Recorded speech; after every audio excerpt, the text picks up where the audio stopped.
On parle beaucoup de charge mentale chez les mamans, de fatigue, de culpabilité, de cette impression d'être toujours en alerte.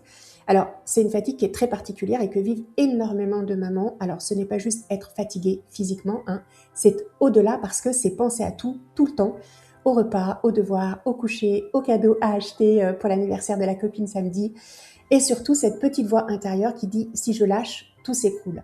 Alors si tu te reconnais, sache déjà que ce n'est pas un défaut, c'est juste un mécanisme qui est bien connu du cerveau, il s'appelle le biais de responsabilité excessive. Alors concrètement, c'est quand ton cerveau te fait croire que tout repose sur toi, que si ton enfant va mal, c'est forcément de ta faute, et que tu dois tout anticiper et tout gérer, et surtout ne jamais craquer. Alors pourquoi ce biais est si fort chez les mamans? D'abord biologiquement ça s'explique parce que le cerveau parental est câblé pour protéger. Ensuite, socialement, on entend encore partout ce que devrait être une bonne mère. Ajoute à ça l'amour, la peur de mal faire et aussi une responsabilité énorme, mais qui est souvent invisible. Résultat, le cerveau confond influence et responsabilité totale. Et ça épuise.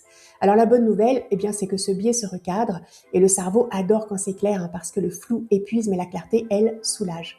Alors je vais te proposer un petit exercice très simple.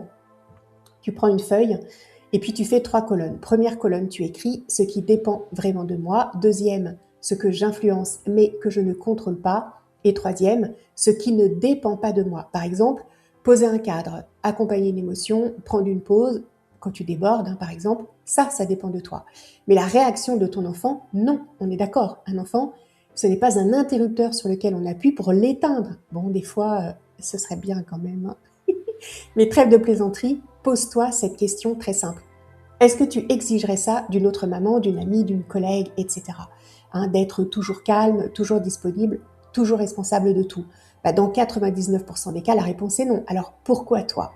Cet exercice-là, ce recadrage a un effet neurologique qui est réel, hein. En le faisant, tu passes du mode survie au mode sécurité et tu devrais ressentir moins de culpabilité, de charge mentale et plus de calme intérieur. Et parfois, il suffit juste de poser une main sur son ventre et de dire je prends ma part de responsabilité, mais pas la totalité.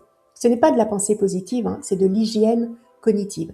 Et si tu ne devais retenir qu'une seule chose, c'est que ce n'est pas un problème de motivation, ce n'est pas un problème de caractère, c'est un problème de surcharge cognitive. Et aucun cerveau humain n'est fait pour porter ça en continu. Fais le petit exercice régulièrement. Il ne changera pas ta réalité, mais il peut changer la répartition de la charge cognitive. Et ça, c'est déjà pas mal du tout. À bientôt!